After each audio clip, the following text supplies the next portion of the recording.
அவர் எப்படிப்பட்டவர் என்றும் நீங்கள் அறிந்திருக்கிறீர்கள். ஆமென், அல்லேலூயா. ஆனால் அறிந்திருந்தும் நமக்கு ஒரு சோதனை காலம் என்று வரும்பொழுது அவருடைய வல்லமைகள், அவர் யார் என்பது, அவர் எப்படிப்பட்டவர் என்பது மறந்து விடுகிறோம். ஆமென். அடிமைப்பட்ட தேசத்தில் இருந்து விடுதலை ஆக்கினார். சந்தோஷத்தோட வெளியே வந்தாங்க. செங்கடல் வந்த உடனே முறுமுறுக்க ஆரம்பிச்சிட்டாங்க. செங்கடல் பிளந்து வழிநடத்தினார். கர்த்தர் நல்லவர், அவரை போல் ஒரு வேற தேவன் இல்லை என்று பாடினார்கள். அடுத்தது சூர் வனாந்தரம் வந்தது, தண்ணி இல்லை, முறுமுறுத்தார்கள். கர்த்தர் அந்த தண்ணியை, அந்த கசப்பை மதுரமாய் மாற்றினார். பேரிச்சம்பழங்கள் உள்ள இடத்துக்கும் நீரூற்றுகள் இருக்கிற இடத்துக்கும் கலந்து போக பண்ணினார். கர்த்தர் நல்லவன். அல்லேலூயா. ஏற்றத்தாழ்வு இருக்கத்தான் செய்கிறது. எப்படி? ஏற்றத்தாழ்வு இருக்கத்தான் செய்கிறது. ஆமென். நீ தெரியவே மாட்டீங்க, அதான் என்ன பண்ணிட்டேன்.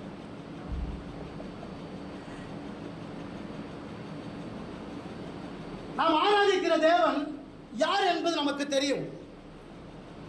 அவர் எப்படிப்பட்டவர், அவருடைய வல்லமை என்ன என்பது நமக்கு தெரியும். ஆயினும் சில சோதனை காலம் வரும்பொழுது நாம அவர் யார் என்பதை மறந்து விடுகிறோம். அவர் யார் என்பதை தான் இன்னைக்கு நாம பார்க்க போறோம். ஆமென், அல்லேலூயா. கர்த்தர் நல்லவர். வாசிக்க கேட்போம். 2 ராஜாக்களின் புஸ்தகம் 8ஆம் அதிகாரம் 1 முதல் 6 வசனங்கள் முடிய. 2 ராஜாக்களின் புஸ்தகம் 8ஆம் அதிகாரம் 1 முதல் 6 வசனங்கள் முடிய.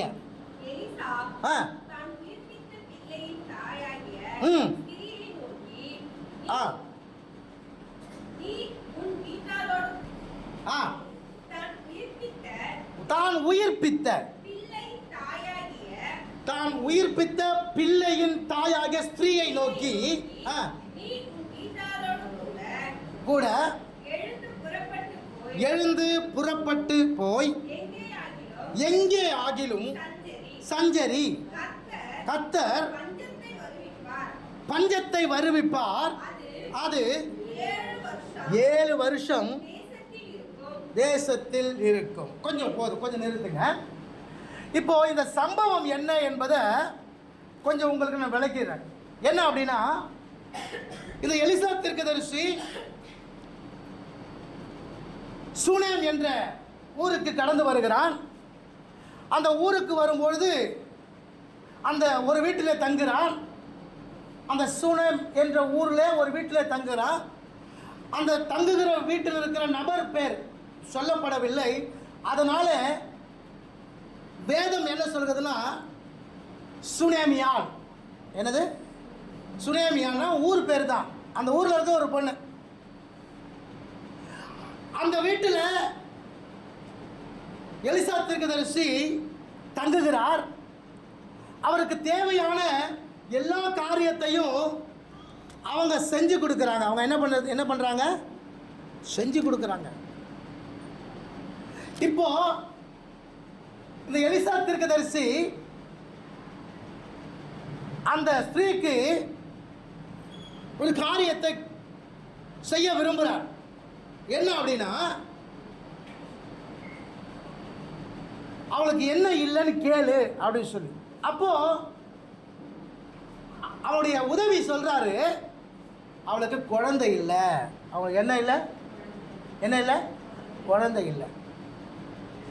இப்போ இவர் சொல்றாரு, ஒரு உற்பவ காலத்திட்டத்தில் உனக்கு என்ன வரும்? வந்துருச்சு. என்னாச்சு? வந்துருச்சு. வந்த குழந்தை கொஞ்ச நாள் கழிச்சு செத்துச்சு. கொஞ்ச நாள் கழிச்சு என்னாச்சு? செத்து போச்சு. இப்போ அந்த செத்து போன அந்த குழந்தைய தேவனாகிய கர்த்தர் எலிசாவின் மூலமாய் மறுபடியும் உயிர் பெற செய்தார். அல்லேலூயா. ஓகேவா? அதனால தான் ஆரம்பிக்கும் போது சொல்றது என்ன சொல்றது? எலிசா தான் உயிர்ப்பித்த பிள்ளையின் தாயாகிய ஸ்திரீயை நோக்கி அப்படின்னு ஆரம்பிக்குது. ஓகேங்களா? அப்போ சம்பவம் என்ன? ஒரு காரியம் இல்லை, ஆனால் வந்துச்சு. வந்த காரியம் என்னாச்சு? போயிடுச்சு. ஆனால் போன காரியம் திரும்ப வந்துடுச்சு. அல்லேலூயா. கர்த்தர் நல்லவர். ஆமென். அப்போ இப்படிப்பட்ட சம்பவம் நடக்கும் பொழுது இப்போ இந்த ஸ்திரீ கிட்ட எலிசா பேசுறாரு. என்ன பேசுறாரு என்பதுதான் இந்த பகுதியில் நாம வாசிக்கிறோம். இந்த பகுதியில் இருந்து கர்த்தர் யார் என்பதை நாம் அறிந்து கொள்ள போகிறோம். ஆமென். அல்லேலூயா. அப்போ முதலாம் வசனம் சொல்லுது, அந்த ஸ்திரீ கிட்ட சொல்ற பஞ்ச காலம் வந்துருச்சு இல்லை, வரப்போகுது. வந்துருச்சு இல்லை, வரப்போகுது. அதனால என்ன பண்ணு, நீ இந்த இடத்த விட்டு வேற எங்கன்னா என்ன பண்ணு, போயிடு அப்படின்னு சொல்றாரு. இப்போ சொல்லும் பொழுது இரண்டாவது வசனம் சொல்லுது, அந்த ஸ்திரீ எழுந்து தேவனுடைய மனுஷன் சொன்ன வார்த்தையின்படி செய்து தன் வீட்டாரோடு கூட புறப்பட்டு பெலிஸ்தரின் தேசத்துக்கு போய் 7 வருஷம் சஞ்சரித்தார். 7 வருஷம் சென்ற பின்பு அவள் பெலிஸ்தரின் தேசத்தை விட்டு திரும்ப வந்து தன் வீட்டுக்காகவும் தன் வயலுக்காகவும் ராஜாவிடத்தில் முறையிடும்படி போனாள். அந்நேரத்தில் ராஜா தேவனுடைய மனுஷனின் வேலைக்காரனாக இருந்த கேயாசுடனே பேசி, எலிசா செய்த அதிசயங்கள் எல்லாம் நீ எனக்கு விவரமாய் சொல் என்றார். இப்போ என்னாச்சு தெரியுமா? இப்போ வேற இடத்துக்கு போயிட்டா இல்லையா, பெலிஸ்தர் தேசத்துக்கு போயிட்டா இல்லையா, போயிட்டு திரும்ப வந்து பார்க்கும்போது திரும்பி வீட்டுக்கு வரும்பொழுது இவன் வீட்டில் வேற ஒருத்தன் இருக்கிறான். யார் வீட்டில்? இந்த சுனேமியாருடைய வீட்டில் வேற ஒருத்தன் என்ன பண்ணிருக்கிறான், வந்து இருக்கிறான். இப்போ வந்து இருக்கும் போது இவனுக்கு அதை பார்க்கறது என்ன பண்றது தெரியல. இவன் நேரம் ராஜா கிட்ட போறான். என்ன பண்றான்? ராஜா கிட்ட போறான். இப்போ ராஜா கிட்ட போகும்போது ராஜா கிட்ட இந்த கேஎஸ் என்ன பண்ண பேசிட்டு இருக்கான். பேசிருக்கும் போது இந்த ஸ்திரீ உள்ள வந்துடுறான். கேஎஸ் என்ன பண்ணிட்டு இருக்கிறா, எலிசா செய்த அற்புத அடையாளங்கள் எல்லாவற்றையும் அந்த ராஜாவுக்கு சொல்லி கொண்டிருக்கும் பொழுது இந்த ஸ்திரீ உள்ள வந்துடுறா. அப்ப சொல்றா, இந்த பொண்ணு தான் அது, எலிசா செய்த அற்புதம் யார், இவளுக்கு தான் அப்படின்னு சொல்றாங்க. இப்ப சொன்ன உடனே இந்த காரியங்களை எல்லாவற்றையும் சொல்லும்படிக்கு அந்த சுனேமியல் கிட்ட ராஜா கேட்கிறாரு. அப்பதான் அந்த ராஜா கிட்ட இந்த காரியத்தை அந்த பொண்ணு சொல்றா. 6ஆம் வசனத்தை வாசிங்க.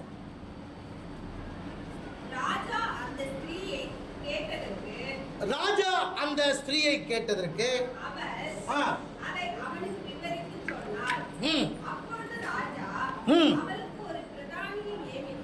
அவருக்கு ஒரு பிரதானியை நியமித்து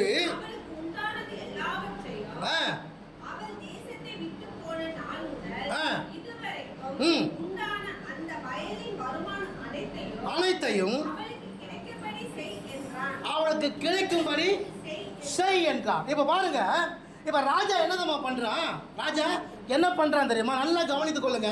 இந்த ராஜா என்ன செய்யறார் அப்படின்னா, இப்ப இந்த பொண்ணு சொல்லுதுல, இந்த பொண்ணு சொல்றத அவ கேட்டு இப்ப இந்த பொண்ணுக்கு ஒரு பிரதானியை, ஒரு ஆளை நியமிச்சு, நீ நேரம் அங்க போ, நீ போய் இந்த பொண்ணு வீட்டில் யார் தங்கி இருக்கிறானோ அவனையும் அவனுக்கு உண்டான எல்லாம் பொட்டி பாத்திரத்தெல்லாம் தூக்கி வெளியே போட்டுட்டு இந்த பொண்ணை அந்த உள்ளே வச்சுட்டு என்னதம்மா செய்யணும்? இந்த 7 வருஷம் தங்கியிருந்தான் பார்த்தியா? 7 வருஷம் தங்கியிருந்தான் பார்த்தீங்களா? அந்த 7 வருஷம் தங்கியிருந்ததுக்கு எவ்வளவு வாடகை கொடுக்கணுமோ அந்த பணத்தை எல்லாம் இந்த பொண்ணுக்கு கொடு. என்னது? வீட்டை மட்டும் இல்லை, 7 வருஷம் அவர் தங்கியிருந்தாருல்ல, தங்கியிருந்த சேர்த்ததுக்கான எல்லா காசையும் சேர்த்து வாங்கி என்ன பண்ணு, அவகிட்ட கொடு அப்படின்னு சொன்னார். அல்லேலூயா. கர்த்தர் நல்லவர். ஒரு ராஜா என்ன செய்திருக்கிறார் அப்படின்னா, ஒரு ஸ்திரீக்கு ஒரு காரியத்தை அவள் இழந்திருக்கிறார். அப்போ இழந்த காரியத்தை ஈடு செய்யும்படியாய் ஒரு காரியத்தை அந்த இடத்துல அவர் அந்த மகளுக்கு செய்கிறார். அல்லேலூயா. கர்த்தர் நல்லவர். இப்போ காரணம் என்ன தெரியுமா? எப்படி இந்த காரியம் நடந்தது? இப்போ இவளை போக சொன்னது யாரு? எலிசா தான் சொல்றாரு, பஞ்சம் வர போகுது, அதனால என்ன பண்ணு, நீ இங்க இருக்காத, நீ என்ன பண்ணு, எழுந்து வேற எங்கன்னா போய் சஞ்சரி அப்படின்னு சொல்றாரு. இப்ப திரும்பி வரும்போது இவன் வீட்டில் இன்னொருத்தன் குடியிருக்கும் போது ஆக்சுவலா யாருக்கிட்ட போயிருக்கணும்? எலிசா கிட்ட தான் போயிருக்கணும். ஏன்பா நீ சொன்னதுனால தான் நான் போனேன். இப்போ நான் திரும்பி வந்து பார்க்கும் பொழுது இந்த இடத்துல என் வீட்டில் இன்னொருத்தன் குடியிருக்கிறானே, அப்படி யாரு சட்டையை பிடிச்சிருக்கணும்? ஆனா அப்படி போகாம இவன் எங்க வந்தா? அப்ப ராஜா கிட்ட வரும் பொழுது அந்த ராஜா என்ன செய்தார் பார்த்தீங்களா? அவளுக்கு இடத்தையும் கொடுத்து அந்த இடத்துல அவன் தங்கி இருந்த போது அவன் எவ்வளோ காசு கொடுக்கணுமோ அந்த காசையும் என்ன பண்ண வாங்கி கொடுத்தாரு பார்த்தீங்களா? ஆமென். அல்லேலூயா. நம்முடைய தேவனாகிய கர்த்தர் அதான். நீ உன்னுடைய காரியங்களை ஒரு மனிதனிடத்துல நீ சொன்னல நீ செய்வேன்னு சொன்னல, நான் அதனால நம்பி இருந்தேனே அப்படின்னு ஒரு மனுஷனை நம்பி ஒரு மனுஷனை எதிர்பார்த்து உன் காரியங்கள் இருக்குமானால் உன் காரியத்தில் உன் வாழ்க்கையில நீ எதையும் பெற்றுக்கொள்ள முடியாது. நீ எங்க வரணும்? நீ ராஜா கிட்ட வரணும். எங்க வரணும்? ராஜா கிட்ட வரணும். அப்ப ராஜா கிட்ட வந்தா அந்த ராஜா என்ன செய்வாரு? அந்த ராஜா நீ இழந்தது மாத்திரமல்ல, நீ இழக்காமல் இருந்தால் என்ன இருக்குமோ அதை அப்படியே தருகின்றவர் தான் நம்முடைய தேவனாகிய கர்த்தர். அல்லேலூயா. அதெல்லாம் புரிந்து கொள்ளுங்க. இழந்ததை தருவதற்கு எல்லாருமே இருக்கிறான். ஆனா நீ இழக்காதது எதுவோ அதை எல்லாவற்றையும் திருப்பி தருகிறது தான் நம்முடைய தேவனாகிய கர்த்தர். ஆமென். ஒரு உதாரணத்தை உங்களுக்கு நான் சொல்லிருக்காங்க. 2 நாளாகமம் புஸ்தகம் 25ஆம் அதிகாரம் 5 முதல் 9 வசனங்களை வாசிக்கும் பொழுது 2 நாளாகமும் 25ஆம் அதிகாரம் 5 முதல் 9 வசனங்களை நாம் வாசிக்க போது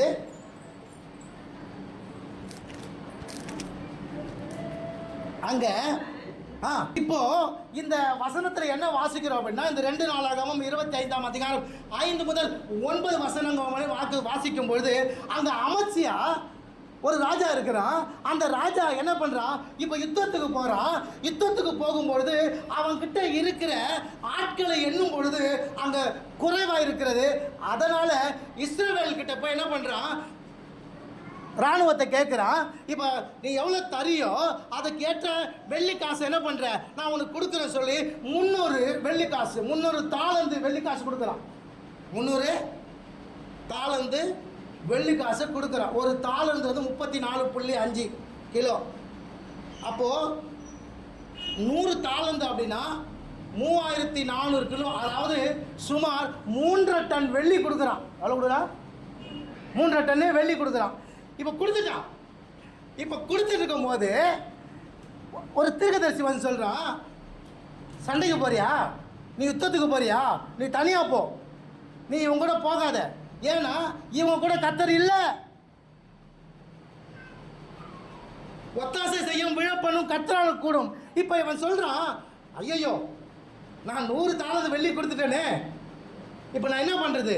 அப்போ திருக்கதரிசி சொல்கிறான் என்ன சொல்கிறான் அப்படின்னா, கர்த்தர் இது கூட அதிகமாக உனக்கு கொடுப்பார். இப்போ அவன் யாருக்கு கொடுத்துட்டான்? கர்த்தருக்கு கொடுத்துட்டான் இல்லையா? இப்போ கர்த்தருக்கு கொடுத்ததுனால இவன் என்ன பண்ணுறான்? 100 தாளந்து கொடுத்துட்டான். இப்போ கொடுத்துட்டதுனா ஐயோ நான் கொடுத்ததுனால இவன் என்ன, நான் இழந்துட்டேனே, நான் என்ன பண்ணுறேன்? இழந்துட்டேனே சொல்கிறான். இப்போ 2 நாளாகமம் 25ஆம் அதிகாரத்தில் அமத்சியா ஆளுகை செய்கிறான். 2 நாளாகமம் 26ஆம் அதிகாரம் உசியா ராஜா யார் அப்படின்னா, இந்த அமத்சியாவுடைய புள்ள. யார்? அமத்சியாவோட புள்ள. அவன் அடுத்து ஆளுகை செய்கிறான். 27ஆம் அதிகாரம் 2 நாளாகமம் 27ஆம் அதிகாரம் யோதாம் யாருனாக்கா, இந்த உசியாவுடைய பையன் அமத்சியாவுடைய பேரன். சொல்லுங்க. அமத்சியாவுடைய பேரன் உசியாவுடைய பையன். இவன் ஆளுகை செய்கிறான். இப்போ இவன் ஆளுகை செய்யும் போது என்ன நடக்குது? 5ஆம் வசனத்தை வாசிங்க. 2 நாளாகவும் 27:5 வாசிங்க. அவன் அம்மோன் புத்திரருடைய ராஜாவோடு யுத்தம் பண்ணி அவர்களை மேற்கொண்டான்.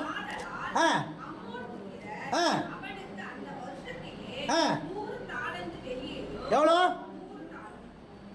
அவங்க தாத்தா எவ்வளோ இழந்தாரு? 100. அவங்க தாத்தா என்ன இழந்தாரு? 100 தாளந்து வெள்ளியை இழந்தாரு இல்லையா? இப்போ பாருங்க, அடுத்த தலைமுறைக்கு இல்லை, 2ஆவது தலைமுறையில் 3ஆவது தலைமுறையில் என்னது அவன் என்ன இழந்தானோ அதை அவனுக்கு திருப்பி தர போறான். 100 தாளந்து வெள்ளியையும் 16,000 கலந்த கோதுமையையும் 10,000 வார் கோதுமையும் கொடுத்தார். 2ஆம் 3ஆம் வருஷத்திலும் அம்மோன் புத்திரர்.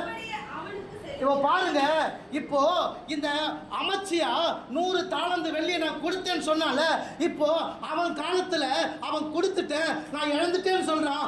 ஆனா அவனுடைய பேரன் காலத்தில் 3ஆவது தலைமுறையில் கர்த்தர் அவனுக்கு திருப்பி கொடுக்கிறாரு. ஆனா எப்படி கொடுக்கிறாரு பாருங்க. 100 தாளந்து வெள்ளியை மாத்திரம் அல்ல, அதோடு கூட எவ்வளவு கோதுமை? எவ்வளோ? எவ்வளோ? எவ்வளோ? அப்புறம் அமௌண்ட் எவ்வளோ? 16 இல்லை, 10,000. அப்புறம் 10,000 அர்த்தம். 16,000 இல்லை, 10,000. 10,000னா 10,000 அர்த்தம். ஓகேவா? இப்போ 10,000 கோதுமை, 10,000 வார் கோதுமை. வார் கோதுமைனா என்னது? பார்லி. என்னது? அப்போ 10,000 கோதுமையும் 10,000 பார்லியும் கொடுக்கிறாரு. எதுவரையும் 2ஆம் 3ஆம், அப்போ 2-3 வருஷத்துக்கு. ஓகேவா? அப்போ என்னதுமா, 100 தாளந்து வெள்ளி மாத்திரம் அல்ல, 30,000. ஒரு வருஷத்துக்கு 1000. 10,000னா 2 வருஷத்துக்கு 20,000. 3 வருஷத்துக்கு எவ்வளோ? 30,000. அப்போ அந்த மாதிரி எத்தனை வருஷம் கொடுக்குறாப்பல? 3 வருஷம் கொடுக்குறாப்பல. அப்போ மொத்தம் 100 தாளந்து வெள்ளி மாத்திரமல்ல, 30,000 கோதுமை, 30,000 வார் கோதுமை சேர்த்து கொடுக்குறார் பாருங்க. அல்லேலூயா. நம் தேவனாய கர்த்தர் இழப்புகளை சரி கற்ற தேவன் மாத்திரமல்ல, நீ ஒருவேளை அந்த இடத்துல இருந்து நீ இழக்காமல் நீ இழக்காமல் எந்த காரியத்தை செய்கிறாயோ அதை விட சேர்த்து கொடுக்கிற தேவன் தான் நம்முடைய தேவன் ஆகிய கர்த்தர். ஆமென். அல்லேலூயா.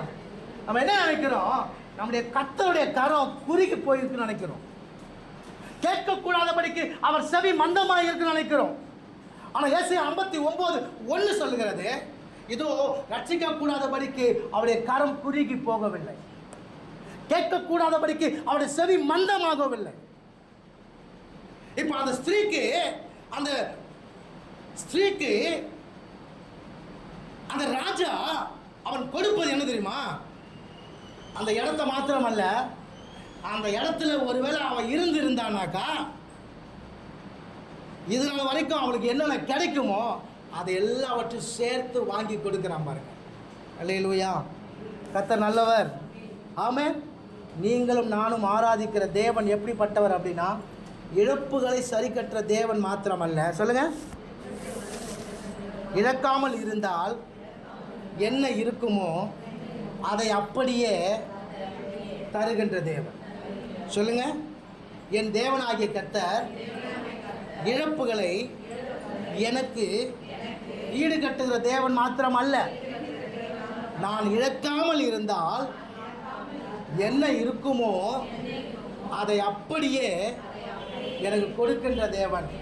நான் ஆராதிக்கிற தேவன் ஜீவனுள்ள தேவன். நான் ஆராதிக்கிற தேவன் ஜீவனுள்ள தேவன். என் தேவனாகிய கர்த்தருடைய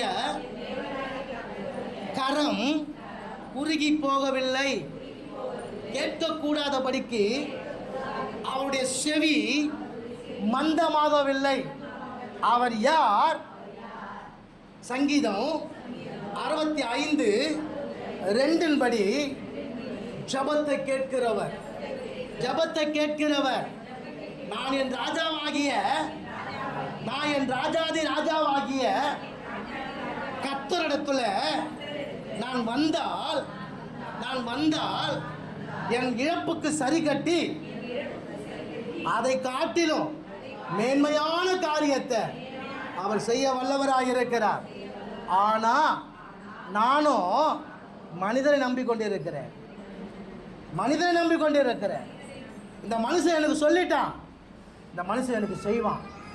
என் அண்ணன் எனக்கு சொல்லிட்டான், என் அண்ணன் என்னை பார்த்துவான். என் அக்கா இருக்கிறா, என் அக்கா என்னை பார்த்துக்குவா. எங்கள் மாமா எனக்கு சொல்லிட்டாரு, நான் பார்த்துக்கிறேன்டா, நீ ஒன்றும் கவலைப்படாத சொல்லிட்டாரு. அதனால என் மாமா நம்பி இருக்கிறேன். எப்படி ரெபேக்காள் கடந்த வாரத்தில் கவனித்தோம் இல்லையா? ரெபேக்கா என்ன சொல்றா? நீ எங்கே போயிடு? மாமா வீட்டுக்கு போயிடு, மாமா எல்லாத்தையும் பார்த்துப்பாரு. மாமா 14 வருஷம் எல்லாத்தையும் பிடிங்கிருந்தாங்க இல்லையா? 14 வருஷம் என்ன பண்ணல? எதையுமே அவன் சம்பாதிக்கவில்லையே. யாக்கோபு 14 வருஷம் எதையுமே சம்பாதிக்கவில்லை. 10 வருஷம் அவன் சம்பளத்தை 10 முறை அவனுடைய சம்பளத்தை மாற்றி மாற்றி மாற்றி தான் வைத்தானே ஒழிய அவனுக்கென்று அவன் எதையுமே சம்பாதித்து வைத்துக் கொள்ள முடியும். அல்லேலூயா. காரணம் என்ன? அவங்க அம்மா சொல்லிட்டாங்க, நீ போ ராஜா, எங்கள் மாமா பார்த்துக்கார். சொல்லுங்க, நீ போ ராஜா, எங்கள் மாமா பார்த்துக்குவார். அதே மாதிரி தான் இன்னைக்கு நாம் நம்பிக்கொண்டு இருக்கிறோம் மனிதனை. இந்த சுனாமியால் இவன் போயிட்டு திரும்பி வரும்போது அவன் வீட்டில் இன்னொருத்தன் குடியிருக்கிறான். இவன் ஆக்சுவலாக எங்கே போயிருக்கணும்? எலிசா கிட்ட போயிருக்கணும். ஏயா நீ சொன்னிய, நான் போனேன், உன்னை நம்பி தானே போனேன், ஆனால் இப்படி இருக்குது, இப்போ நான் என்ன பண்ணுறது? இப்போ நானும் என் குடும்பமும் எங்கே தங்குவோம் அப்படின்னு எலிசா கிட்ட போய் சண்டை போட்டுருக்கணும். ஆனால் அங்கே போகாமல் நேராக எங்கே போனாப்புல? இன்னைக்கு எத்தனை பேர் ராஜா கிட்ட வரும்?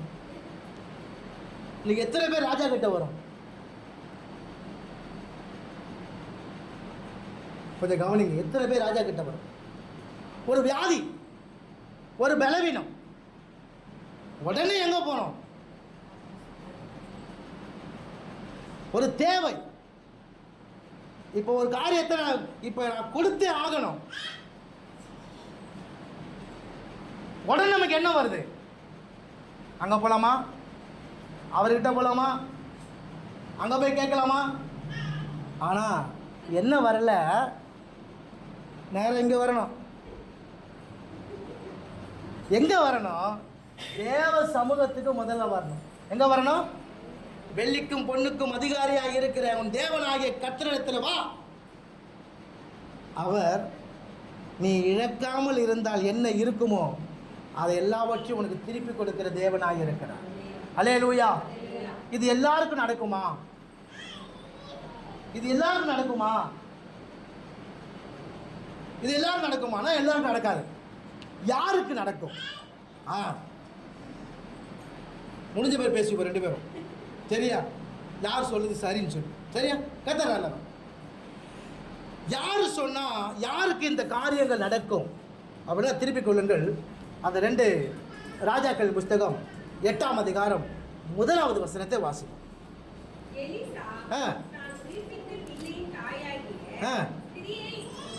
ஆ நீ உன் வீட்டாரோடு கூட ம் எழுந்து புறப்பட்டு போய் ஆ எங்கேயாகிலும் சஞ்சரி. எங்கே ஆகிலும் நீ என்ன பண்ணப்பா, அந்த பொண்ணுகிட்ட போய் அவர் பேசுகிறாரு. 2 ராஜாக்கள் 8ஆம் அதிகாரம் 1ஆம் வசனம். எலிசா தான் உயிர்ப்பித்த அந்த பிள்ளையோட ஸ்திரியை நோக்கி என்ன பண்ணுறா, நீ இப்போ வந்து பஞ்சம் வரப்போகுது, அதனால் என்ன பண்ண அப்படின்னா, நீ இந்த இடத்துல இல்லாமல் வேறு எங்கேயாவது போய் சஞ்சரி அப்படின்னு சொல்கிறார். இப்போ சொல்லும் பொழுது அது 2ஆம் வசனத்தை வாசிங்க. அந்த ஸ்திரீ எழுந்து தேவனுடைய மனுஷன் சொன்ன வார்த்தையின்படி, அதான் முக்கியம். இப்போ அவளை குறித்து வந்த வார்த்தை என்ன? அந்த ஸ்திரீயை பொறுத்த வரைக்கும் அந்த ஸ்திரீயுடைய வாழ்க்கையில தேவன் கொடுத்த வார்த்தை என்ன? நீ இங்கே இருக்காம இன்னொரு இடத்துக்கு போ, எங்கே ஆகிலும் போ. இப்படி வார்த்தை வந்து பார்த்தீங்களா, அந்த வார்த்தையின்படி அவள் எழுந்து அவள் போனாள். அப்ப முதலாவது இருந்தமா, தேவ சித்தம்படி யாரெல்லாம் செய்கிறாங்களோ அவங்க வாழ்க்கையில தான் தேவன் இப்படிப்பட்ட காரியத்தை செய்வார். அல்லேலூயா. நகோமி மோவாவுக்கு போனான். எங்க போனா? அங்க போனா, அங்க போகும் பொழுது பஞ்சம் வந்துருச்சு. இப்ப பஞ்சம் வரும்போது திரும்பி வரா. எதுக்காக வரா? ஆகாரம் அங்கே இல்லை, இங்கே இருக்குது என்று சொல்லி. பெத்தேல் என்றால் தேவனுடைய வீடு அல்லது அப்பத்தின் வீடு என்று அர்த்தம். அப்பம் இல்லையா? அப்போது அங்கே பஞ்சம், இனி அங்கே வாழ முடியாது, இனி என்ன பண்ண முடியும்? அவன் கிளம்பிடலாம் அப்படின்னு சொல்றதுக்காக என்ன பண்ணா, அங்கே ஆகாரத்துக்காக திரும்பி வரான். அவன் போனது அங்கே தேவ சித்தம் அல்ல. ஆனால் இவங்க இங்கேருந்து கிளம்பி போகிறா பார்த்தீங்களா, இது தேவ சித்தம். இது என்னது? தேவ சித்தம். இப்போ தேவ சித்தம் வரும்பொழுது நமக்கு எல்லாரும் சாதாரணமாக வராது. அந்த தேவ சித்தத்தோடு கூட சேர்ந்து தேவனுடைய வாக்கு தத்துவமும் வரும். என்ன வரும் சொல்லுங்க? தேவ சித்தம் வரும்பொழுது அங்கே சேர்ந்து என்ன வரும்? தேவனுடைய வாக்கு தத்துவம் என்ன வரும். நீங்கள் இந்த அடிமைத்தன வீடு இங்கேருந்து புறப்பட்டு எங்கே போங்க? கானானுக்கு போங்க. கானானுக்கு போகிறது என்னது? தேவ சித்தம். கானானுக்கு போகிறது என்னது? அப்போ கானானுக்கு போகிறது மாத்திரம் இல்லை, கானானில் இருக்கிற அந்த காரியங்கள் அது எப்படிப்பட்ட தேசம்? அது பாலும் தேனும். அப்போ அங்கே இருக்கிறது யாருக்கு? புரியுதா உங்களுக்கு? இப்போ தேவ சித்தத்தின்படி இந்த சுனமியால் எழுந்து போறான். இப்ப நாம எப்பவுமே எதை கவனிக்கிறோம்? வாக்கு தத்தத்தை மாத்திரம் கவனிக்கிறோம். எதை மட்டும் கவனிக்கிறோம்? தேவ சித்தத்தை கவனிக்கிறது கிடையாது. எல்லாரும் என்ன கவனிக்கணும்? வாக்கு தத்துவம். வாக்கு தத்துவம் முக்கியம். வாக்கு தத்துவம் தான் எனக்கு என்ன வாக்கு தத்துவம் பண்றாரு இல்லையா? வாக்கு தத்துவம் எப்பெல்லாம் வருது? மாதவானா வருது, வருஷத்துக்கு ஒரு தடவை வருது, நீ அழுது மூக்கு சிந்தா வருது, சந்தோஷமா இருக்கணும்னா வருது, உடஞ்சிருந்தாலும் வருது, ஓடினாலும் வருது. இப்போ என்னன்னா, இந்த வாக்கு தத்தத்தை நம்பி மாத்திரம்தான் நம்ம வாழுகிறோம் ஒழிய தேவ சித்தத்தை நம்பி வாழவில்லை. வாக்கு தத்தம் எதற்கு? வாக்கு தத்தம் எதற்கு? வாக்கு தத்தம் எதுக்கு? பேசுங்க. வாக்கு தத்தம் எதுக்கு? தப்பா இருந்தாலும் பரவாயில்ல, சொல்லுங்க. வாக்கு தத்தம் எதுக்கு?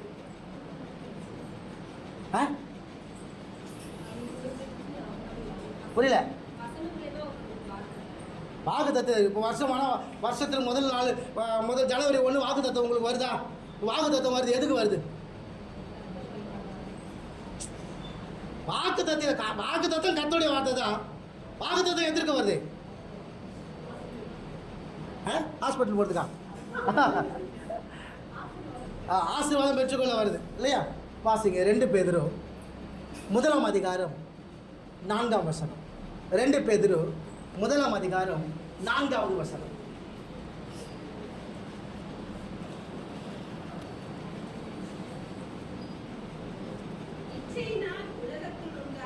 இச்சையினாலே உலகத்தில் உண்டான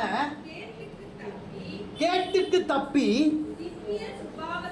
திவ்ய சுபாவத்துக்கு பங்கு உள்ளவர்களாகவும் நல்லா புரிந்து கொள்ளுங்க. வாக்குத்தத்தம் எதற்கு வருகிறது அப்படின்னா, ஒன்று இந்த உலகத்திலே உண்டாகிற இச்சையின் மேல வருகிற கேட்டுக்கு தப்பும்படியாகவும், இரண்டாவது அவருடைய திவ்ய சுபாவத்துக்கு பங்கு உள்ளவர்களாய் மாறும்படிக்கு தான். வாசிங்க. மகா மேன்மையும் அருமையுமான வாக்குத்தத்தங்கள் அவைகளினால நமக்கு புரியுது. அவங்களுக்கு வாக்குத்தத்தம் எதற்கு அப்படின்னா, நான் இச்சையினாலே உண்டாகிற கேட்டுக்கு தப்பும்படியாகவும், நான் அவருடைய திவ்ய சுபாவத்துக்கு பங்குள்ளவளாய் நான் மாறும்படியாகவும் எனக்கு வாக்குத்தத்தம் வருகிறது. ஆனால் வாக்குத்தத்தம் எதுக்கு பயன்படுத்துகிறோம்? உலகத்தினால் வருகிற ஆசீர்வாதங்களை சுதந்திரித்துக் கொள்வதற்காக மாத்திரம்தான். இன்னைக்கு வாக்குத்தத்தத்தை நாம கவனிக்கிறோம். ஆண்டவர் என்னை வாழாக்காமல் தலையாக்குவார், கீழாக்காமல் மேலாக்குவார், அதை கொடுப்பார், இதை கொடுப்பார், அதை செய்வார், இதை செய்வார். உன்னை பரிசுத்தப்படுத்தி உன்னை அவரை போல மாற்றுவதற்கு தான் வாக்குத்தத்தம். ஆமென். கண்டிஷன் இல்லாமல் எந்த வாக்குத்தத்தமும் வராது. அல்லேலூயா. கர்த்தர் நல்லவர். அந்த மகள், அந்த ஸ்திரீ எலிசாவுடைய வார்த்தையை கேட்டு அவள் புறப்பட்டு போனா பாருங்க. ஸோ அவளை குறித்த தேவ சித்தம் என்ன? நான் இங்கே இருப்பதல்ல, நான் வெளியே போகணும். ஆமென். ஒரு சம்பவம் உங்களுக்கு நல்லா தெரியும். ஒரு குருடன், அந்த குருடனை ஆண்டவர் சுஸ்தப்படுத்துறார்.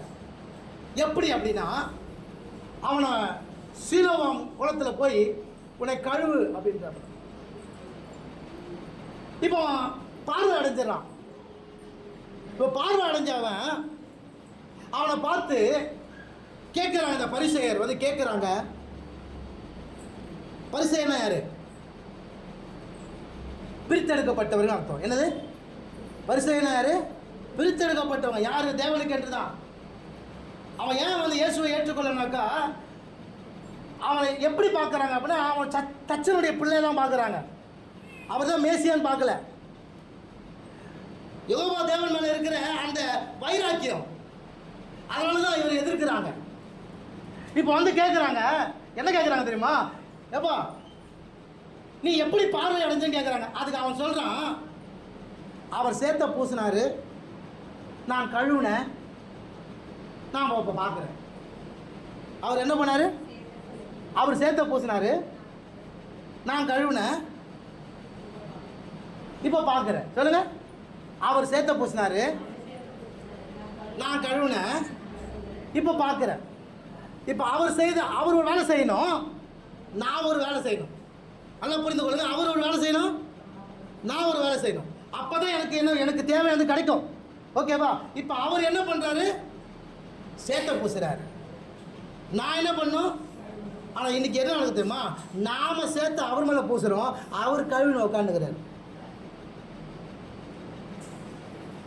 இன்னைக்கு அப்படிதான் உள்டா.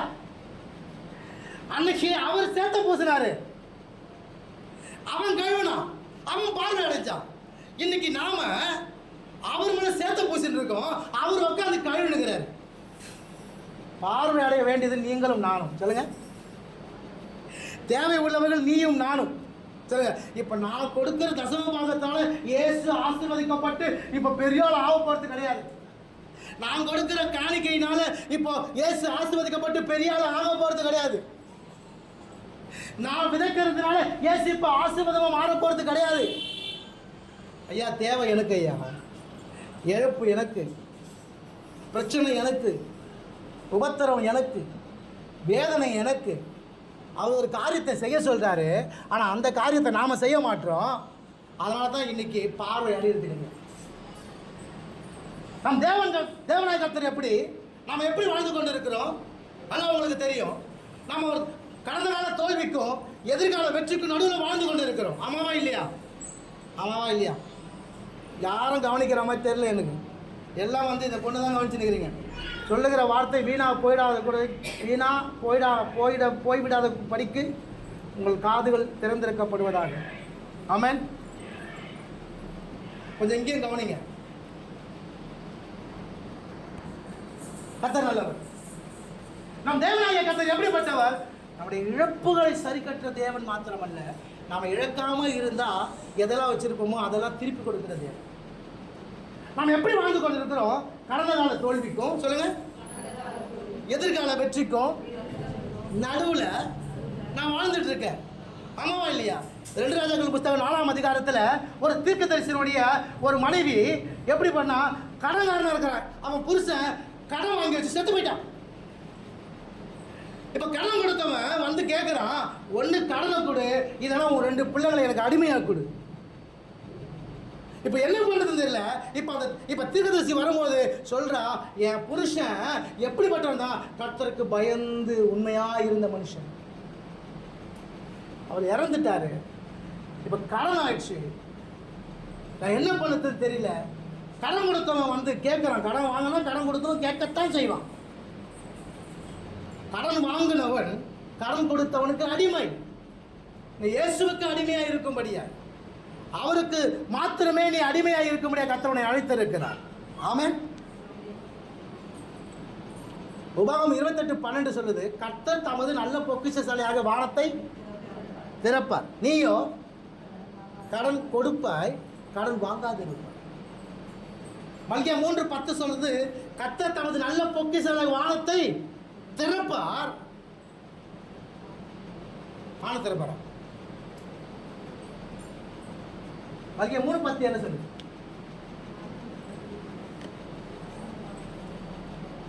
வானத்தின் பலகணியை திறப்பார். சொல்லுங்க, வானத்தின் பலகணியை திறப்பார், இடங்கொள்ளா போக மட்டும் ஆசீர்வாதம். இப்ப கடந்த கால தோல்வி என்ன தெரியுமா? கடன். இந்த கடனை அடைக்க முடியல, வாங்கின கடனுக்கு வட்டி கொடுக்க முடியல, வாங்கின கடனை செலுத்த முடியல, அசலையும் கொடுக்க முடியல, வட்டியும் கொடுக்க முடியல. இதான் தோல்வி. இப்ப நான் என்ன செய்வது? போராடிட்டு இருக்கேன். எதுக்கு? ஜெயம் பெற. சொல்லுங்க, எதுக்கு? வெற்றி பெற. அப்ப நம்முடைய வாழ்க்கை கடந்த கால தோல்விக்கும் எதிர்கால வெற்றிக்கும் நடுவில் நம்ம மாட்டிக்கிட்டு இருக்கோம். ஆனா அங்க எலிசா தீர்க்கதரிசி ஒரு நல்ல காரியத்தை அங்க செய்தார். அங்க அந்த மகளை, நீ என்ன வச்சிருக்கேன்னு கேட்டாரு. நான் எண்ணெய் வச்சிருக்கிறேன், அந்த எண்ணெயை கொண்டு வா, பாத்திரத்தை வாங்கிட்டு வா, அதில் ஊத்து. எண்ணெயை ஊத்துறாங்க. இப்போ அது ஃபுல்லாக நிரம்பிடுச்சு, வேற பாத்திரம் இல்லை. சரி, இப்போ என்ன செய்யுமா? இந்த எண்ணெயை விற்று கடனை கொடுத்து, சொல்லுங்க, 2 ராஜாக்கள் புத்தகம் 4ஆம் அதிகாரம் 7ஆம் வசனம் நினைக்கிறேன், வாசிங்க. 4:7 வாசிங்க.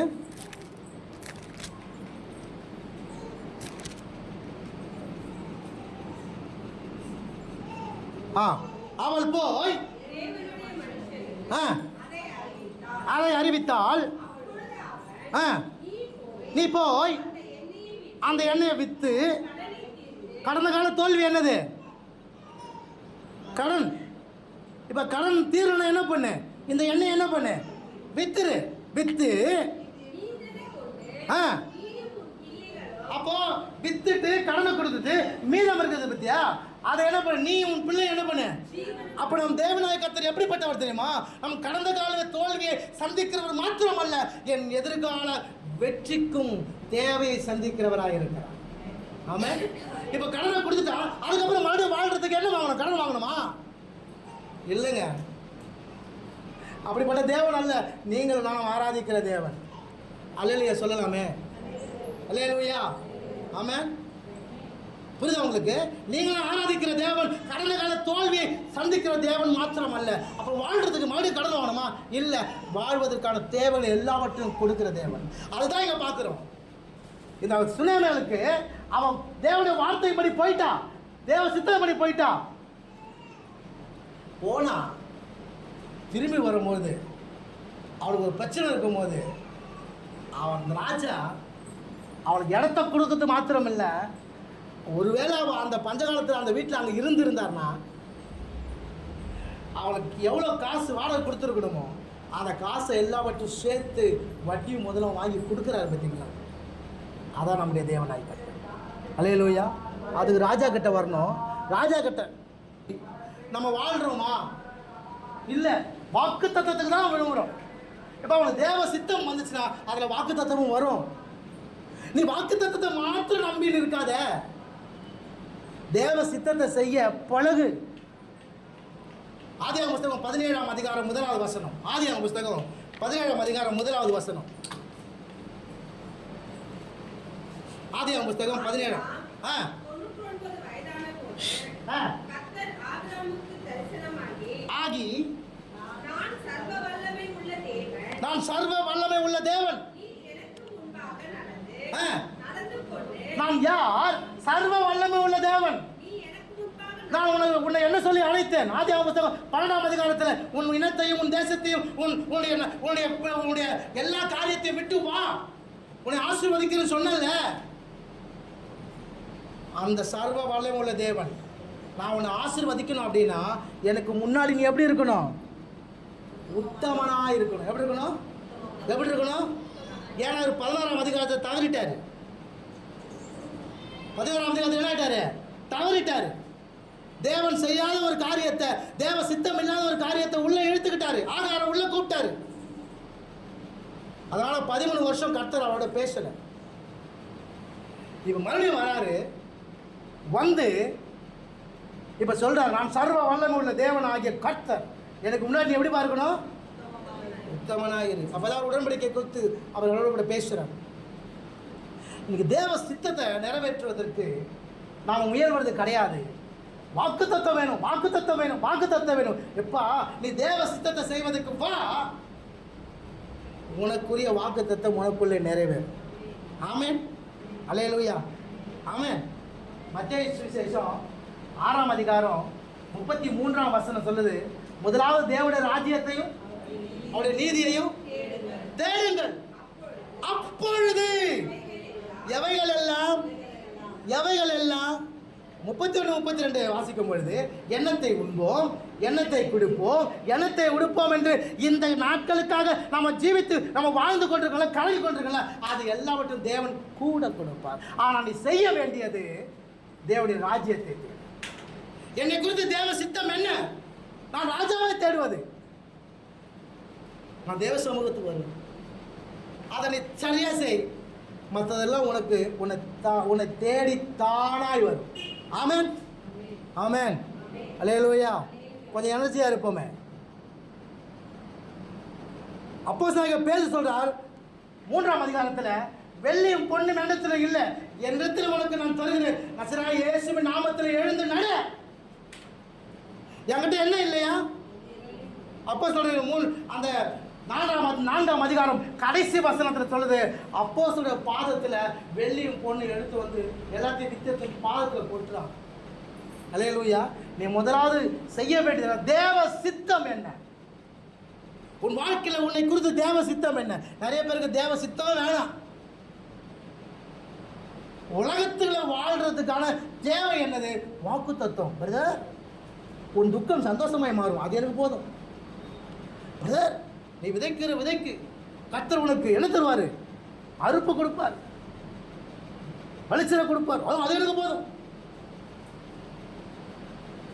இந்த உலகம் முடிஞ்ச பிற்பாடு நித்தியத்துக்கு போகணும்ல, அதான் நமக்கு முக்கியம். ஆமாவா இல்லையா?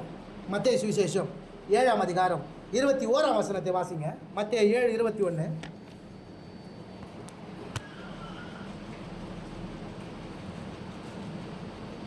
பரலோகத்தில் இருக்கிற பிதாவின் சித்தத்தின்படி ஆ. செய்கிறவனே ம். பரலோக ராஜ்யத்திலும் ஆ. பிரவேசிப்பானே அல்லாமல் ஆ. ஆ. கர்த்தாவே, ஆ. கர்த்தாவே என்று ஆ. சொல்லுகிறவன் அதில் பிரவேசிப்பதில்லை. அதனால புரியுதா உங்களுக்கு? தேவ சித்தப்படி செய்கிறவன் எவனோ அவன் தான் எங்க போவானா? பரலோக ராஜ்யம். அல்லேலூயா. நீ வாக்குத்தத்தத்தை மாத்திரம் நம்பி உட்காந்து கிடக்குறோம். ஆண்டவர் என்ன பேசுவார்? யார் என்ன சொல்லுவா? இந்த பாஸ்டர் எனக்கு என்ன சொல்லுவார்? இந்த தீர்க்கதரிசி எனக்கு என்ன சொல்லுவான்? இந்த இவாஞ்சலிஸ்ட் வந்து இவன் என்ன சொல்லுவான்? இப்படி வாக்குத்தத்தத்தை மாத்திரம் அவன் வாயில தேடுறோம். ஆனால் என்னை குறித்து தேவ சித்தம் என்ன? என் வாழ்க்கை குறித்து தேவ சித்தம் என்ன? என் குடும்பத்தை குறித்து தேவ சித்தம் என்ன? இது என்னைக்காவது நம்ம கேட்குறோமா? அதுக்கு போகிறது கிடையாது, அதுக்கு கேட்கறது கிடையாது. அப்போ எப்படி கர்த்தர் உங்களுடைய காரியங்களை அவர் அதிகமாய் உங்களுக்கு கொடுக்க முடியும். இழப்பை சந்திக்கிற தேவன் அல்ல, இழந்ததை மாத்திரம் கொடுக்கிற தேவன் அல்ல. நீ இழக்காமல் இருந்தால் என்னென்ன உன் வாழ்க்கையில் இருக்குமோ அதை எல்லாவற்றையும் உனக்கு கொடுப்பார். ஒரு பேச்சுக்கு சொல்கிறேன், உங்களுக்கு குழந்தை பிறந்து ஒரு 4 வயசில் 5 வயசில் காணாத போயிடுச்சு. 5 வயசில் காணாத போயிடுச்சு. இப்போது அது வரும்பொழுது ஒரு 10 வயசு, ஒரு 10 வருஷம் கழிச்சு திரும்ப கிடைக்குது. இப்போ அதுக்கு என்ன வயசு? 3 வயசு தான் காணாத போனேன், எனக்கு 3 வயசுக்குள்ளே தான் வேணும்னாக்கா என்ன அர்த்தம்? இப்போ என்ன வயசு? அப்போ அந்த 15 வயசுக்கு தேவையான வளர்ச்சி அதில் இருக்குமா இருக்காதா? அதை தான் ஆண்டவர், அதுதான் ஆண்டவர். உன் தேவனாய கர்த்தர் அப்படிப்பட்டவர். எப்படிப்பட்டவர்? நீ சரியா தேடு, தேவ சித்தத்தை தேடு. நீ என்னத்தை இழந்தியோ அதை மாத்திரம் கொடுக்காம, இப்போ இழந்த அந்த நாட்கள் எவ்வளோ கால்குலேஷன் இருக்குல்ல, எத்தனை வருஷங்களாக இருக்கலாம், எவ்வளோ மாதங்களாக இருக்கலாம், அதை எல்லாம் சேர்த்து என்னென்ன உனக்கு உண்டா இருக்கணுமோ அதை எல்லாவற்றும் சேர்த்து கொடுக்குறேன். நான் சொல்றது உங்களுக்கு விளங்கும்னு நினைக்கிறேன். விளங்குதா? நீங்கள் ஆராதிக்க தேவன் அப்படிப்பட்ட தேவனுங்க. நம்ம என்ன நினைக்கிறோமா, அந்த பர்டிகுலர் காரியத்தில் என்னத்தை எழுதுமோ அதை கொடுத்தா போதும்.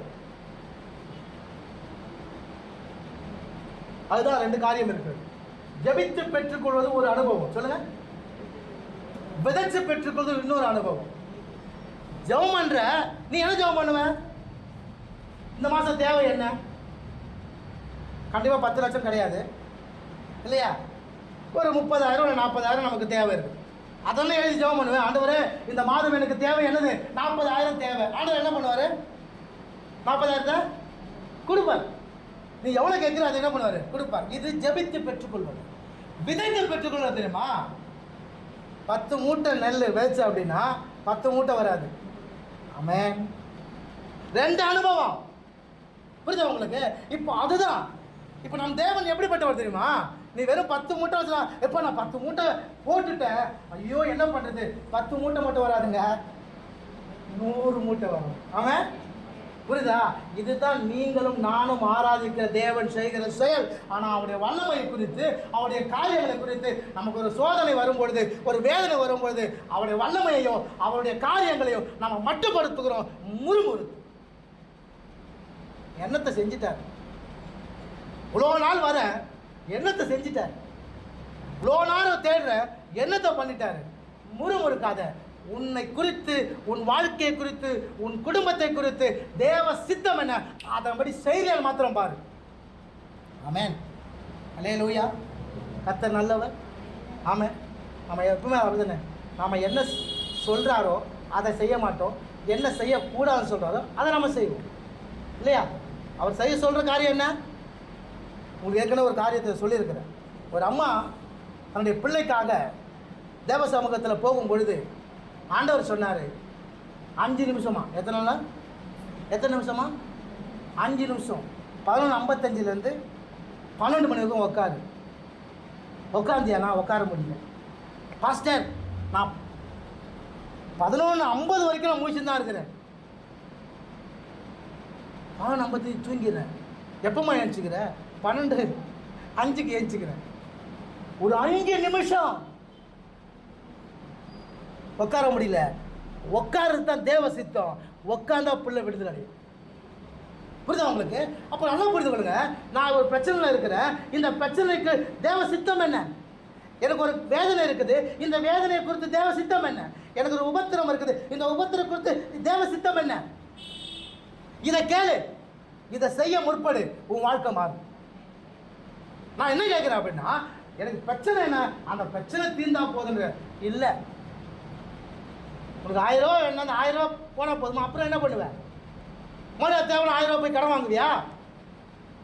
நீ ஆராதிக்கிற தேவன் அப்படிப்பட்ட தேவன் அல்லவே. முதல்ல அதை விசுவாசிக்கிறீங்களா? அப்படி பேந்த முடிச்சுன்னு உட்காந்துக்கிட்ட பார்த்தாக்கா ஏதோ சொல்கிறாரு கேட்டுக்குவோம் அப்படின்ற மாதிரி இருக்குது. நான் சொல்வது ஒரு கதை அல்ல, மெய்யாகவே கர்த்தராலே செய்த காரியங்கள் தான் செஞ்சு கொண்டு. ஆமென். ஸோ முதலாவது என்ன பண்ணுமா? தேவ சித்தம். சொல்லுங்க, என்னை குறித்து தேவ சித்தம் என்ன? அதை நான் செய்கிறேன்னா பாருங்க உன் வாழ்க்கை மாறும். ஆமாம். ரெண்டாவது அந்த 2 ராஜாக்கள் புஸ்தகம் 18ஆம் அதிகாரம் 2ஆம் வசனத்தை வாசிங்க.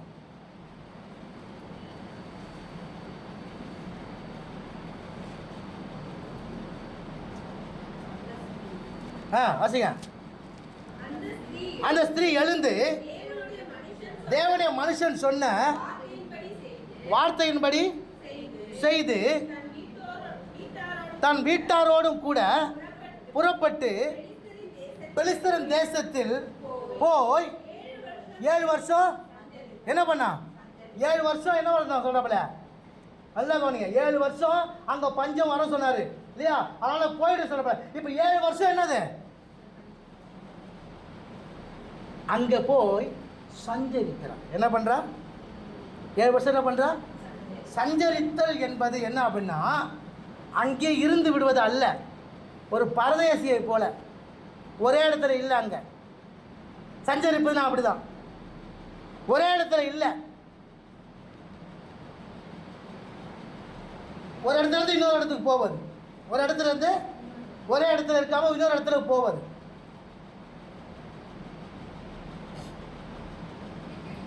ஏனோக்கு தேவனோடு கூட சஞ்சரித்தானா? எப்படி சஞ்சரிப்பானாக்கா அந்த சஞ்சரித்தமா தேவனுடைய அந்த எல்லா காரியங்களும் நமக்குள்ளே வரும்படியா அவரோட கூட தன்னுடைய வாழ்க்கையை அர்ப்பணிப்பது. வாழ்க்கை என்னது? அர்ப்பணிப்பு. அப்போ தேவனுடைய பரிசுத்தம் அவருக்குள்ளே வரும், தேவனுடைய குணாதிசயம் அவருக்குள்ளே வரும். புரியுதா உங்களுக்கு? அந்த சஞ்சரிக்கும் பொழுது தான் அவர் எப்படி அசைவாடுறாரோ அந்த அசைவுக்கு ஏற்றது போல, அவர் என்னென்ன சொல்கிறாரோ அதுக்கு ஏற்ற போல நம்முடைய வாழ்க்கையை அர்ப்பணிப்பது, அதை சஞ்சரிப்பது. யார் தேவனோடு கூட சஞ்சரிக்கிறான் அவன்தான் இந்த எல்லா காரியத்தையும் பெற்றுக்கொள்ள முடியும் இல்லையா? ரூத்து 1:1 வாசிங்க. ரூத்து 1:1.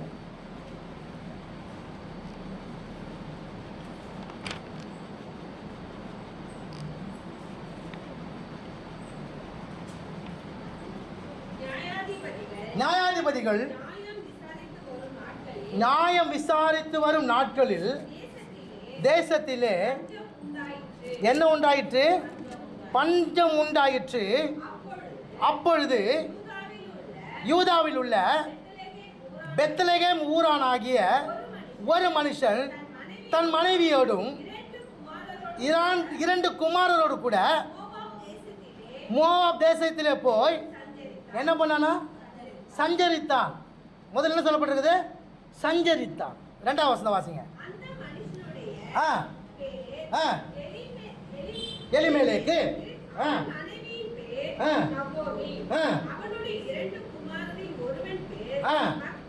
மக்லோன் கிலியோன்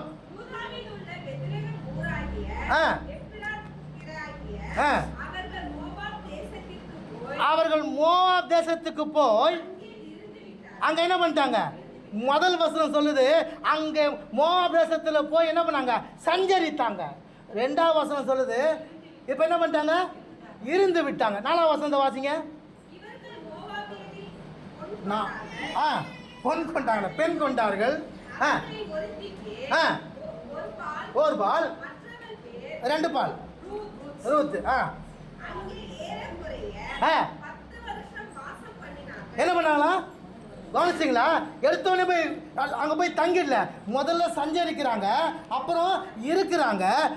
3வது என்னது? இதுதான் அங்கே வாசம் பண்ணது தான் தங்கிருந்தான் அப்படியே. ஆனால் இவங்க சஞ்சரித்தாங்க மட்டும் தான் போட்டிருக்குது. அங்கே என்ன பண்ணல? ஓகேவா? இன்னொரு காரியத்தை வாசிங்க. ஆதியாகமம் புஸ்தகம் 13ஆம் அதிகாரம் 10வது வசனம். ஆதியாகமம் புஸ்தகம் 13ஆம் அதிகாரம் 10வது வசனம். லோத்து பார்த்து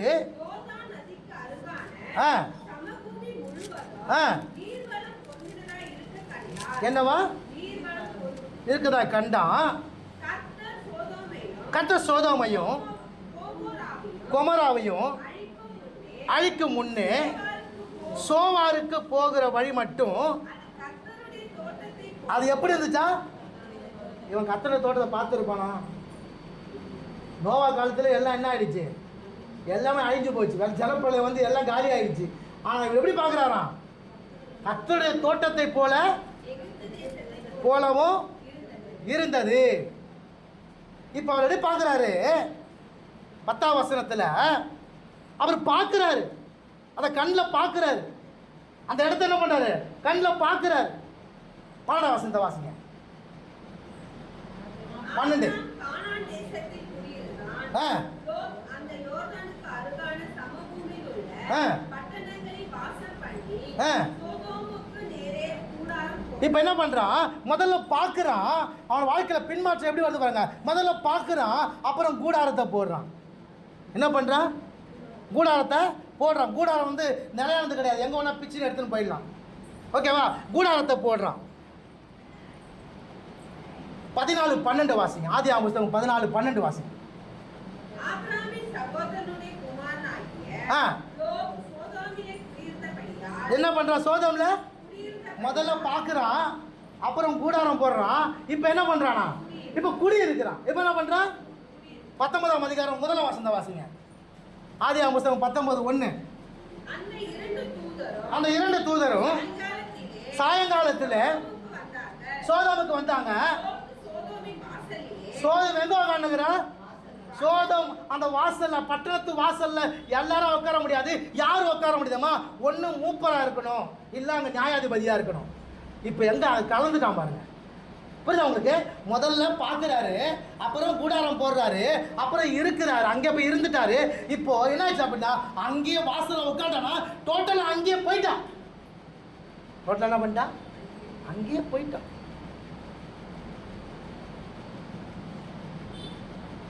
இதுதான் ரூத்துடைய வாழ்க்கையில், லோத்துடைய வாழ்க்கையில். ஆனால் சுனாமியால் 7 வருஷம் நீங்க இருக்காதப்பா, இங்கேருந்து போயிடு அப்படி சொன்ன போயிட்டா, சொன்ன மாதிரியே போயிட்டா. ஆனா போய் அங்க என்ன பண்ணல? அவள் சஞ்சரிக்கவில்லை. என்ன பண்ணல? சஞ்சரிக்கவில்லை. இன்னொரு உதாரணத்தை சுட்டி காட்டுகிறேன். 1 ராஜாக்கள் புஸ்தகம் 11ஆம் அதிகாரம் 17 22 வசனங்கள் வரை வாசிக்கும் போது, 1 ராஜாக்கள் புஸ்தகம் 11ஆம் அதிகாரம் 17ஆம் வசனத்திலிருந்து 22ஆம் வசனம் வரைக்கும் அங்க வாசிக்கும் பொழுது, ஆதாதும் சிலர் எகிப்துக்கு போக போனாங்க. ஆதாத் அப்பொழுது அப்ப சின்ன பையனா இருந்தான்.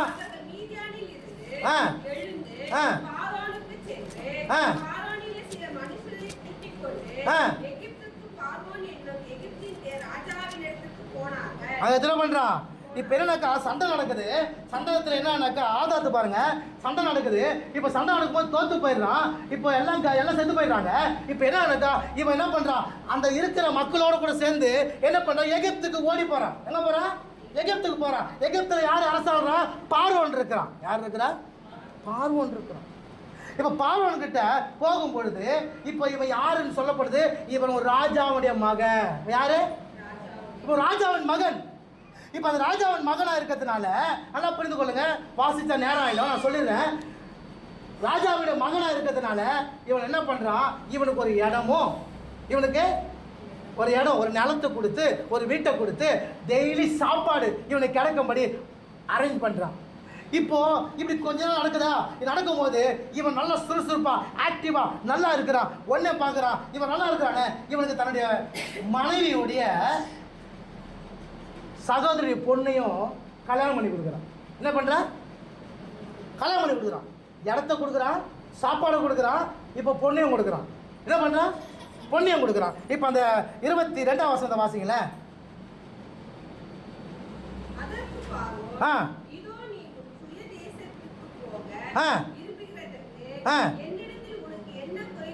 இப்ப கேக்குறான், இதோ என்னுடைய சுய தேசத்துக்கு நீ போறன்னு சொல்றீங்க, என்கிட்ட என்னது?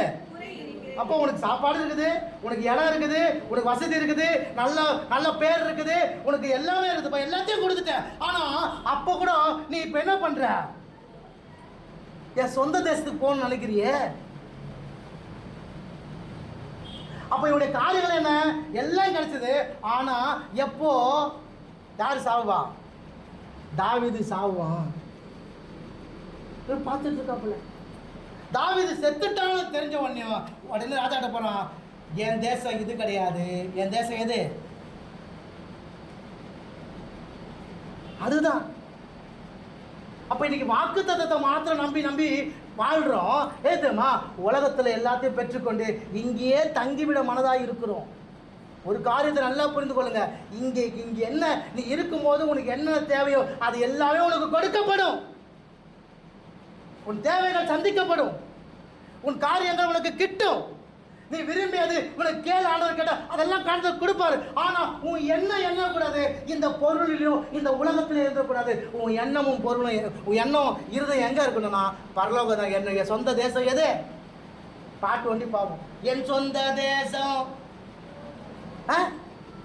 பரலோகமே எப்போது நான் அங்க அன்பே. எண்ணம் மட்டும் எங்க இருக்க? பாடம் மட்டும் கூடாதுங்க. உண்மையா எண்ணங்கள் அப்படி இருக்க வேண்டும். அந்த மகளுக்கு எப்படி இருந்துச்சு? போனா, ஆனா போனவ தேவ சித்தப்படி போனா எத்தனை வருஷம் சொன்னாங்க?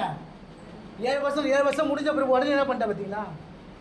திரும்பி வராப்பாங்க. ஏன்னா என்னுடைய இடம் பெலிஸ்தர் இருக்கிற இடம் இல்லை. என்னுடைய இடம் நான் எங்கே இருக்கணும் அதுதான். இதுதான் உங்களுக்கு எனக்கு இருக்கும். அப்படி இருக்குதா? உன் எண்ணங்கள், உன் இருதயம் உலகத்துக்கும் உலகத்துக்குரிய பொருள்கள் மேலேயும் இங்கே வசதியாக வாழணும், இங்கே நல்ல கார் பங்களா வசதியோட வாழணும் அப்படின்னு மட்டும் இருக்கிறியா? இல்லை, நான் இங்கே வாழுறது இந்த இடம் இந்த பூமி எனக்கு சொந்தம் அல்ல, இது கொஞ்ச நாள் டெம்பரவரி. ஆமாவா இல்லையா? ஆபிரகாமோட ஆசீர்வாதம் யாரா இருக்கிறாங்களா? நல்லா ஆசீர்வதிக்கப்பட்டவன் தானே. ஆனால் அவன் எப்படி வாழ்ந்தானா? கூடாரங்கள்லே வாசம் பண்ணானா. எப்படி வாசம்? ஏன்னா அவனுக்கு தெரியும் நான் இந்த இடத்துல இந்த கானான் முழுக்க கர்த்தர் எனக்கு சொந்தமாக கொடுத்துருக்காரு. ஆனால் இது எனக்கு சொந்த இடம் கிடையாது. என் சொந்த இடம் எது? அதனால தான் மாடி வீடு கட்டலை. ஆமே அல்லேலூயா. கர்த்தர் நல்லவர்.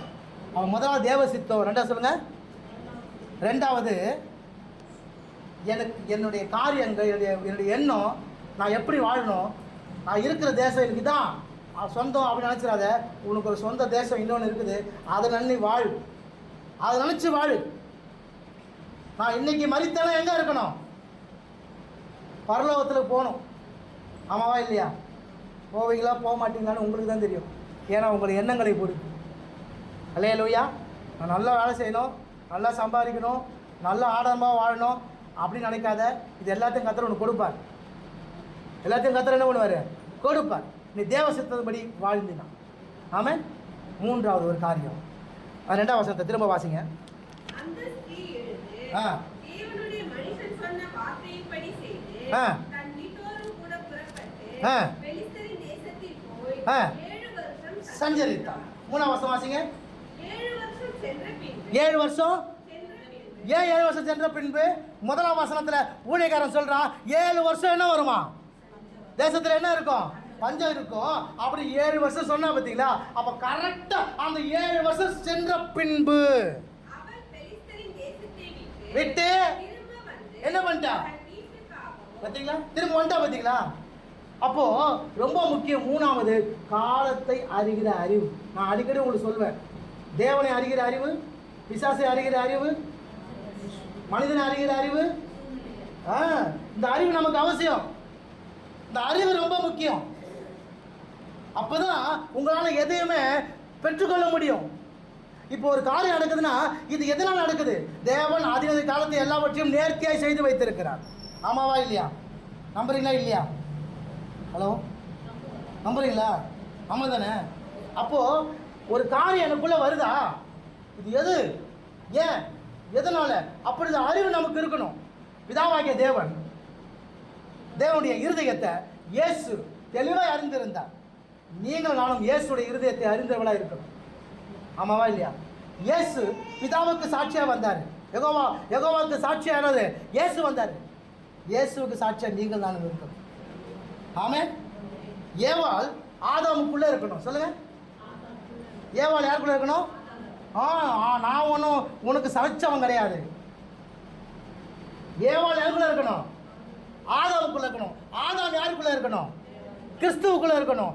கிறிஸ்து யாருக்குள்ள இருக்கணும்? தேவனுக்குள்ள. ஹல்லேலூயா. இதெல்லாம் ஒரு ஆர்டர். இந்த அறிவு நமக்கு முதல்ல இருக்கணும்.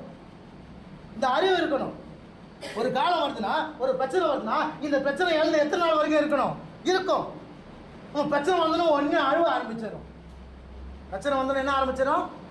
ஆண்டவரையும் அப்படி பண்ணுறார், ஆண்டவர் கண் இல்லையா, மூக்கு இல்லையா, வாய் இல்லையா? ஒரு பிரச்சனை வருது அப்படின்னா இந்த பிரச்சனை எத்தனை நாட்கள்? தெளிவாக சொல்கிறேன், 7 வருஷம். சொன்ன உடனே மறந்துடல. இப்போ போகிற இடத்துல போய் நல்லா எல்லாம் கிடைக்குது, தங்கிட்டு சந்தோஷமா இருந்தில்ல. புரியுதா உங்களுக்கு? ரொம்ப ரொம்ப கவனமா காலத்தை அறிகிற அறிவு நமக்கு ரொம்ப அவசியம். உன்னை குறித்து, உன் பிரச்சனை குறித்து, உன் வீட்டை குறித்து, உன் குடும்பத்தை குறித்து, உன் காரியத்தை குறித்து உனக்கு அறிவு இருக்கணும்.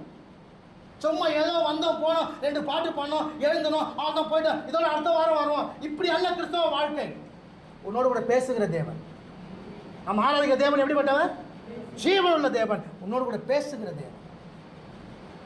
நீ என்ன செய்யற? அது குறித்த அறிவு இருக்கா? நாலேஜ் இருக்கா? தயவு செய்து கொஞ்சம் பாருங்க. நேரம் கடந்து போகிறதுனால நான் துரிதமாய் கடந்து போகிறேன். ஸோ அது குறித்த அறிவு வேணும். முதல்ல தேவ சித்தம் வேணும். 2வது, இந்த நான் போகிற இடத்துல அங்கே தங்கின இந்த பூமி எனக்கு சொந்தம் கிடையாது. எனக்கு என்ன எங்கே இருக்கணும்? 3வது, என் பிரச்சனை குறித்த அறிவு எனக்கு இருக்கணும். என் பிரச்சனை குறித்து அறிவு எனக்கு. 4வது காரியம் வாசிங்க, அந்த 2 ராஜாக்கள் புஸ்தகம் 8ஆம் அதிகாரம் 3ஆம் வசனத்தை வாசிங்க. 7 வருஷம் சென்ற பின்பு அவர் பெலிஸ்தரின் தேசத்தை விட்டு திரும்ப வந்து தன் வீட்டுக்காகவோ தன் வயலுக்காகவோ ராஜாவிடத்தில் முறையிடும்படி. ராஜாவிடத்தில் என்ன பண்ணான்? பாருங்க, அந்த போராடுகிற ஆவி என்ன வேணும்? போராடுகிற ராஜா கிட்ட வந்து என்ன பண்ணணும்? சொல்லணும். இப்போ போயிட்டு அவன் வீட்டில் ஒருத்தர் உட்காந்துக்கிறான். ஏப்பா இது என் வீடுப்பா, போ. என்னது போவானா? 7 வருஷம் உட்காந்து நல்லா உட்காந்து கால் மேலே கால் போயிட்டு என்ன பண்ணுறான்? ஜாலியாக 7 வருஷம் உட்காந்து இருக்கிறான். அது எத்தனை சென்ட் இடமோ இல்லை எத்தனை ஏக்கர் இடமோன்னு தெரியாது. ஆமாவா இல்லையா? இப்போ அந்த பொண்ணு அந்த சுனாமி அவன் வீட்டுக்கு போகும்போது, அந்த பஞ்சகாலம் முடிஞ்சு வெளியே வரும், அவன் வீட்டுக்கு போகும்போது அவன் வீட்டில் இன்னொருத்த கொடுக்கும், பாவம் பக்குன்னு வந்திருக்கும். ஆமாவா இல்லையா? எப்படி இருந்துன்னு நினச்சி பாருங்க. இப்போ போயிட்டு, ஏன்பா தம்பி, ஏன்பா ராஜா, ஏன் வீடு வீடா இவ்வளோ நாள் எங்கே போயிருந்த அப்படி சொல்லிட்டு என்ன பண்ணியிருப்பான்? விரட்டி அடிச்சிருப்பான். ஆமாவா இல்லையா? ஆனால் இவன் அங்கே போகல. பார்த்தா நேரம் எங்கே போயிட்டா? ராஜா கிட்ட போயிட்டாங்க. ராஜா கிட்ட போய் முறையிடுறாங்க. முறையிட்டு விவரத்தை சொல்கிறா பற்றின காரியம் எப்படி இப்படியா சரி. நமக்கு அது போராடுற ஆவி ரொம்ப முக்கியம். சொல்லுங்க. பிசாசு பிடிச்சிருக்கு. பிசாச போ, நான் சொல்கிறேன்ல, தயவு செஞ்சு போயிடு. அப்படியே ஜபிப்பீங்க. எப்படி இருக்கணும்? ஒரு அதிகாரம் இருக்கணும்ல. ஏசு கிறிஸ்துவின் நாமத்தில் கட்டிட்டு கொள்ளுகிறேன் போ சொல்லுமா இல்லையா? ஏசு நாமத்தில் போ அப்படின்னா உன்னையும் தெரியும் பவுலும் தெரியும் அப்படின்னு சொல்லி என்ன பண்ணோம்? இன்னைக்கு அந்த போராடுகிற ஆவி நமக்கு இல்லை. என்ன இல்லை? அந்த நேரத்துக்கு மட்டும் இப்போ ஜெபிச்சு உடனே அப்போ அழுகும்போது தண்ணி வந்துருக்கும்ல, நம்ம தண்ணி வராது, தொடச்ச உடனே அவளை முடிஞ்சு போச்சு. தொடர்ந்து போராடுற ஆவி இருக்குமானால் ராஜா என்ன பண்ணுவார் தெரியுமா? ஒரு தூதரை நியமிப்பார். அந்த தூதரை நியமிச்சு நேராக அனுப்புவார். உனக்கு உண்டானதையும் கொடுத்து இவ்வளோ வருஷம் இருந்துனாக்கா உனக்கு என்னென்ன தேவையோ அது எல்லாவற்றையும் சேர்த்து கொடுப்பார். ஆமென். அல்லேலூயா. சொல்லுங்க. நான் ஆராதிக்கிற தேவன் ஜீவன் உள்ள தேவன். நான் ஆராதிக்கிற தேவன் என்ன ஆசீர்வதிக்கிற தேவன். இஸ்ரவேலை ஆசீர்வதிப்பதே தேவனாகிய கர்த்தருக்கு பிரியம். அப்போ என் வாழ்க்கை ஏன் மாறல? நான் தேவ சித்தம் என்னன்னு செய்யல, தேவ சித்தம் என்னன்னு நான் செய்யல, தேவனோட சஞ்சரிக்கல, தேவனோட சஞ்சரிக்கல. எங்கன்னா போய் உக்காந்துக்கிறேன், எங்கன்னா போய் என்ன பண்ணுறேன், உக்காந்துக்கிறேன். அங்கே போய் குறைய சொல்கிறேன். சொல்ல வேண்டிய இடத்துல வந்து என்ன பண்ணல, சொல்லலை. என் பிரச்சனையை குறித்த அறிவு எனக்கு இல்லை. என் பிரச்சனையை குறித்து, இந்த பிரச்சனை ஏன் வந்துச்சு, இந்த பிரச்சனை எதுக்காக வந்துச்சு, இந்த பிரச்சனை எத்தனை நாள் இருக்கும், அது அறிவு எனக்கு இல்லை. 4வது, இதற்காக போராடி தேவனிடத்தில் ஜெபிக்கிற ஜெப ஆவி எனக்கு இல்லை. ஆமென். இந்த 4 உனக்கு இருக்குமானால் சொல்லுங்க. இழந்ததை மாத்திரமல்ல, நீ இழக்காம இருந்திருந்தினா என்னென்ன இருக்குமோ அது எல்லாவற்றுக்கும் கர்த்தர் சேர்த்து கொடுக்கும். அல்லேலூயா. எத்தனை பேர் விசுவாசிக்கிறீங்க? எதுக்கு ஆமென்? எதுக்கு ஆமென்? இந்த மொட்டை அடிச்சதா வச்சா அடிச்சா இப்படி கிடையாது. தெளிவாக சொல்லணும். நான் இழந்தது மாத்திரமல்ல, நான் இழக்காததையும் தேவன் கொடுக்க வல்லவராக இருக்கிறார். கடந்த கால தோல்விக்கும் எதிர்கால வெற்றிக்கும் நடுவில் நான் இருந்தாலும் எல்லாவற்றையும் இழந்தது எல்லாத்தையும் திருப்பி கொடுக்கறது மாத்திரமல்ல, ஒரு பரிபூர்ண ஆசீர்வாதத்தை என் தேவன் கொடுக்க வல்லவராக இருக்கிறார். இனி இனி வாக்கு தத்தத்துக்கு மாத்திரம் நான் என்ன போக மாட்டேன்.